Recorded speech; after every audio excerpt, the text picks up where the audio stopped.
Picture this. It's around 40,000 years ago, somewhere on the East African savanna, and an ancient hunter is watching something happen so fast that the practical question of whether to hunt it evaporates almost immediately. A cheetah has just initiated a pursuit, and what follows is not really a chase in any sense that the word usually implies.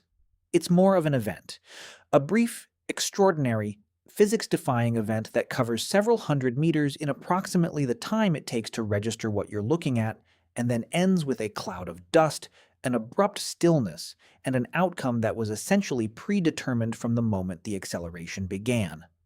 The ancient hunter watching this is not thinking about top speed measurements or biomechanical analysis. He's thinking something considerably more practical.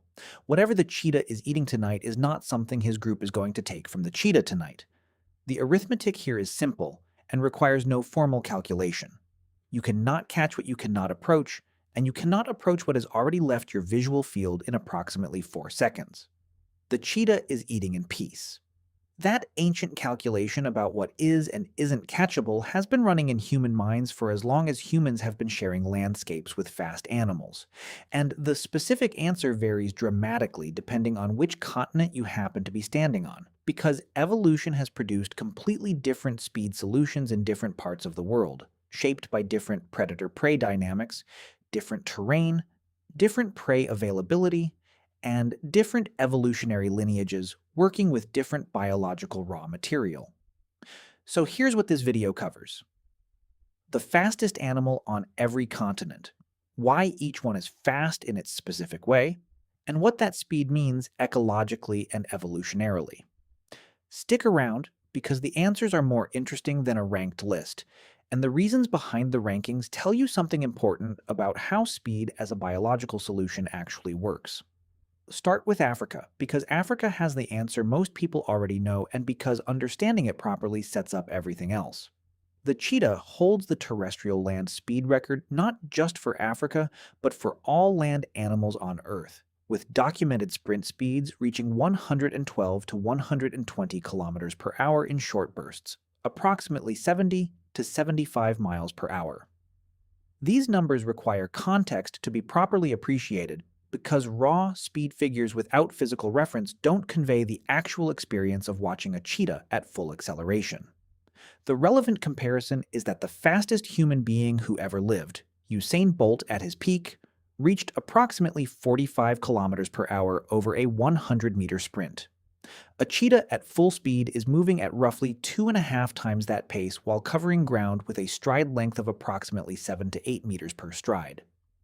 What makes the cheetah interesting beyond the raw speed number is the specific anatomical package that produces it, because cheetah speed is not simply the result of being a large, powerful cat with strong legs. Cheetahs are actually relatively lightly built for their body length with a slender torso, long legs, a deep chest for respiratory capacity, and a highly flexible spine that functions like a spring during the gallop cycle. The cheetah uses a double suspension gallop in which all 4 feet are off the ground twice per stride cycle, once when the legs are gathered beneath the body and once when they're fully extended, which maximizes the distance covered per stride. During a sprint, the spine flexes and extends like a coiled spring, contributing significantly to stride length beyond what the leg length alone would produce. The cheetah's respiratory system during a full sprint is operating at an extraordinary rate, with breathing synchronized to the stride cycle in ways that allow maximum oxygen delivery to working muscles at the cost of being unable to roar during a sprint. The semi-retractable claws that distinguish cheetahs from other large cats function as cleats, providing traction on the ground surface during high-speed turning and acceleration in ways that fully retractable cat claws or the hooves of prey animals don't replicate. The tail acts as a dynamic counterbalance during high-speed turns, allowing direction changes that would otherwise result in loss of footing at these speeds. The ecological context of cheetah speed matters for understanding what it's actually doing functionally. Cheetahs hunt in open savanna where prey can be seen at distance and where sustained pursuit is possible, but where prey animals including gazelles and impala are themselves fast and agile. Cheetah hunting success depends on closing the gap between detection distance and catch distance before the prey animal reaches speeds or terrain that defeat the cheetah's pursuit. The cheetah's strategy involves careful stalking to within approximately 60 to 100 meters before initiating the sprint, minimizing the distance the prey can accelerate before the cheetah reaches it. Despite being the fastest land animal, cheetahs fail to catch their prey in a substantial proportion of hunts, and when they do succeed, they're often so exhausted that they rest for 20 to 30 minutes before being able to eat, during which time larger predators can steal the kill. North America presents a different but equally compelling speed story centered on the pronghorn, and the pronghorn is one of the more philosophically interesting entries in this entire discussion, because its speed makes little ecological sense when you examine the current North American predator community. Pronghorns are capable of sustained speeds around 80 to 90 kilometers per hour, approximately 55 miles per hour, for distances that no other North American predator can maintain pursuit over. They're not just fast in a sprint. They can sustain high speeds for minutes at a time, which gives them a different kind of speed advantage from the cheetah's explosive short-distance acceleration. The puzzle is that no current North American predator can come anywhere close to catching a healthy adult pronghorn at speed. Wolves, coyotes, cougars, and bears are all dramatically slower than pronghorns, which means the pronghorn appears to be dramatically over-equipped for its current predator environment. The explanation that ecologists have developed for this apparent mismatch involves North America's recent evolutionary past, specifically the Pleistocene epoch that ended approximately 12,000 years ago when North America had a completely different and dramatically more dangerous predator community that included American cheetahs, which were essentially equivalent to the African cheetah in speed capability, along with American lions, dire wolves, and various other fast predators that have since gone extinct. The pronghorn's extraordinary speed is, in this framework, an evolutionary legacy, the residue of selection pressure from predators that no longer exist. The pronghorn evolved its speed in an arms race with American cheetahs and maintained that speed capability because the genetic and developmental machinery underlying it remains in place, even though the predators it was selected to outrun disappeared approximately 12,000 years ago. This makes the pronghorn something of a living evolutionary anachronism, a speed solution to a predator problem that no longer exists, running at 55 miles per hour from wolves that max out at 60 kilometers per hour in short sprints. It's the equivalent of showing up to a knife fight in a tank and finding out the knife fight ended before you got there. Encountering a pronghorn running at full speed across a North American prairie makes more sense when you remember the ghost predators it's still running from. The evolutionary memory encoded in its physiology of a more dangerous world that ancient humans actually inhabited and experienced. Ancient humans in North America during the Pleistocene would have seen pronghorns pursued by American cheetahs, which would have provided the same spectacular display as the African version and the same practical conclusion about what was and wasn't catchable. South America's fastest land animal is the maned wolf, which is an animal that thoroughly deserves more attention than it receives in popular discussions of fast animals. The maned wolf is not actually a wolf in the conventional sense, being more distantly related to wolves than coyotes are, and its appearance is striking enough that people encountering it for the first time often describe it as what you'd get if you designed a fox and then gave it the legs of a completely different animal as a separate decision. The maned wolf has extraordinarily long legs relative to its body, giving it a shoulder height that approaches that of a large dog despite a relatively slender overall build. At speeds reaching approximately 90 kilometers per hour in short sprints, the maned wolf holds the South American terrestrial speed record, though some lists cite the rhea, a flightless bird, at competitive speeds, and this variation reflects the complexity of speed measurement in wild animals. The maned wolf's long legs appear to be an adaptation for moving through the tall grasslands of the South American Cerrado, providing elevated head position for visibility above the grass as much as speed capability, though the speed is real and significant. South America's animal speed story is complicated by the continent's geographic isolation during the Pleistocene. When it was separated from North America by a seaway until the formation of the Central American Land Bridge approximately 3 million years ago. The subsequent Great American Biotic Interchange, when North and South American animal communities began mixing. By the way, if you want to go even deeper into the secret lives of ancient humans, I just launched a full course called The Secret Lives of Ancient Humans. 10 modules, 3+ hours of content covering everything we never talk about on YouTube. What they feared, how they communicated, what hunted them, and much more. Plus an exclusive PDF guide included. Link in the description. See you inside. Dramatically restructured South American fauna and produced the current community through competition and extinction of many endemic South American forms. The speed capabilities of surviving South American large mammals reflect both this evolutionary history of geographic isolation and the subsequent mixing event that eliminated many of the animals they co-evolved with. Europe's fastest land animal is the European hare, which is a slightly anticlimactic answer until you actually watch one run, at which point it becomes considerably less anticlimactic.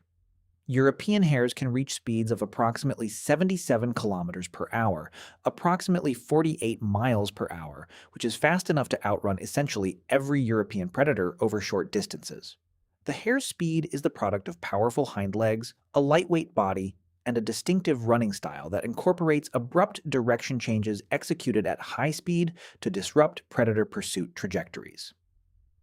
European hares use speed differently from the pronghorn or the cheetah, relying not just on straight-line velocity but on unpredictable jinking, sudden direction changes at full speed that exploit the hare's lower mass and tighter turning radius compared to most pursuing predators. A fox or a greyhound can approach the hare's straight-line speed, but struggles to match the hare's turning performance, which means the hare's actual effective escape capability is higher than raw speed alone suggests. The prey-side evolutionary arms race has produced a speed solution that incorporates maneuverability as a core component alongside raw velocity, which is a different approach from the open country pronghorn or cheetah strategies that prioritize straight-line distance coverage. The domestic side of European speed is worth noting. Greyhounds, which were bred specifically for speed to pursue hare over open ground, reach approximately 72 kilometers per hour, which is actually slightly slower than the hare they were developed to chase, a situation that has apparently not discouraged greyhound breeding programs, but does suggest that evolutionary selection for prey-escaping predators produced a more efficient speed solution than several thousand years of deliberate human selective breeding for a single trait. Asia presents multiple candidates depending on how you define the category and which part of Asia you're examining. The Mongolian and Central Asian steppes are home to the Mongolian gazelle, which can reach speeds of approximately 80 kilometers per hour and maintains remarkable endurance at high speeds across the vast open grasslands that characterize its habitat. The Mongolian gazelle is less well known outside wildlife circles than African gazelle species, but represents a remarkable speed adaptation to the vast, flat, predator-rich environments of Central Asian grasslands that ancient nomadic peoples crossed during some of the most significant human migrations in deep history. In South Asia and parts of the Middle East, the black buck antelope achieves speeds approaching 80 kilometers per hour and has co-evolved with the Indian cheetah, now unfortunately extinct from its Indian range, in an arms race that parallels the African cheetah-gazelle dynamics.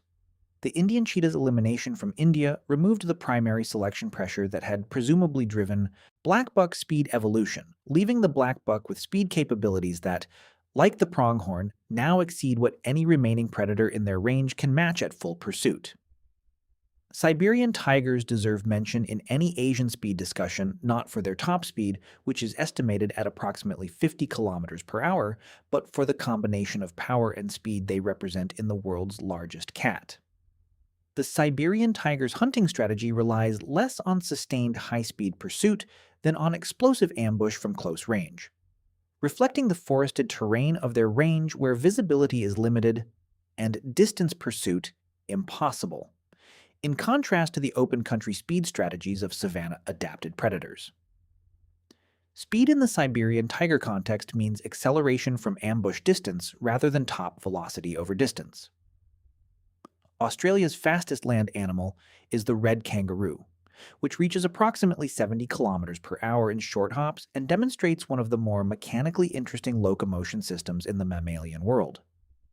Kangaroo locomotion at high speed is biomechanically remarkable because of the energy storage system in the tendons of the hind legs, which function like springs, absorbing energy during landing and releasing it during the next bound with efficiency that actually means metabolic cost per distance does not increase significantly as speed increases above a certain threshold. The kangaroo is one of the only animals in which going faster does not cost proportionally more energy once the bounce frequency is optimized, a property that makes sustained high-speed travel economically different from what most mammalian running locomotion requires. Australia's isolation from other continents for approximately 35 million years produced a mammalian fauna dominated by marsupials rather than the placental mammals that dominate other continents. And the speed solutions that marsupial evolution produced are accordingly different from what placental mammal lineages developed elsewhere. The kangaroo's hop-based locomotion is unique among large mammals, and the specific spring tendon energy recovery system that makes it efficient at high speed is a marsupial solution to the locomotion challenge that no placental mammal lineage independently developed.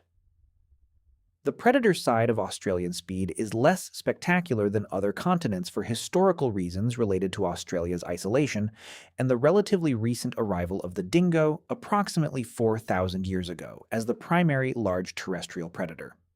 The Tasmanian devil, while not fast in any impressive sense, represents what the marsupial carnivore lineage produced in terms of predatory power, and the thylacine, the marsupial wolf that went extinct in the 20th century, was estimated to be capable of speeds around 50 kilometers per hour. The Australian predator fauna that shaped the red kangaroo's speed evolution before human arrival included various large predatory marsupials that are now extinct, whose speed capabilities are incompletely known from fossil evidence. Antarctica requires a different framework for discussing fastest animals because terrestrial speed in the conventional sense applies to an environment where land movement for most species is restricted or irrelevant. The Gentoo penguin, however, swims at approximately 36 kilometers per hour underwater, making it the fastest swimming penguin and one of the fastest swimming birds in the world. Speed in Antarctica is an aquatic phenomenon, reflecting the environment where food exists and where predator pursuit occurs. The Gentoo's swimming speed is the product of wing-based underwater propulsion, with the modified flippers of penguins providing thrust in a medium 800 times denser than air, requiring very different force generation than either running or flying through air. Leopard seals, the primary predator of penguins in Antarctic waters, reach approximately 40 kilometers per hour underwater, which provides context for why penguin swimming speed matters. The pursuit dynamics between leopard seals and penguins play out in a medium where the penguin's flight speed and the predator's pursuit speed produce chase outcomes that are not predetermined by the initial speed differential in the way that cheetah-gazelle chases approach. Penguins use maneuverability, sudden direction changes, and the transition between water and land as escape mechanisms alongside swimming speed, creating a multi-dimensional escape strategy similar to the European hare's jinking approach, but executed underwater. The overall pattern that emerges from examining fastest animals continent by continent is that speed, as a biological solution, appears repeatedly across completely different lineages, environments, and body plans, driven by the same fundamental predator-prey dynamics but implemented through different anatomical packages. Cheetah speed in Africa uses a highly flexible spine and semi-retractable claws. Pronghorn speed in North America uses extraordinary respiratory endurance and a lightweight body, maintaining cheetah-matching velocity over long distances. Kangaroo speed in Australia uses a spring tendon energy recovery system unique among large mammals. Penguin speed in Antarctica uses flippers in water as flight surfaces.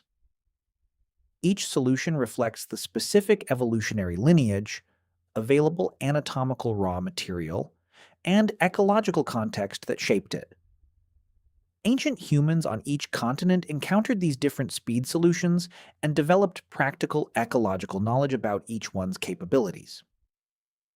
An ancient Australian hunter understood that a red kangaroo at full bounce was not something to pursue across open ground regardless of motivation. An ancient African hunter understood, as our opening scenario illustrated, that cheetah prey was cheetah prey and not worth the attempt at interception. An ancient North American hunter understood that a pronghorn at speed was simply out of the immediate equation. This continent-specific practical knowledge of animal speed capabilities was part of the accumulated ecological intelligence that ancient human groups maintained about the animals sharing their landscapes, encoded in the same oral tradition systems we've documented throughout this series as central to ancient human survival knowledge.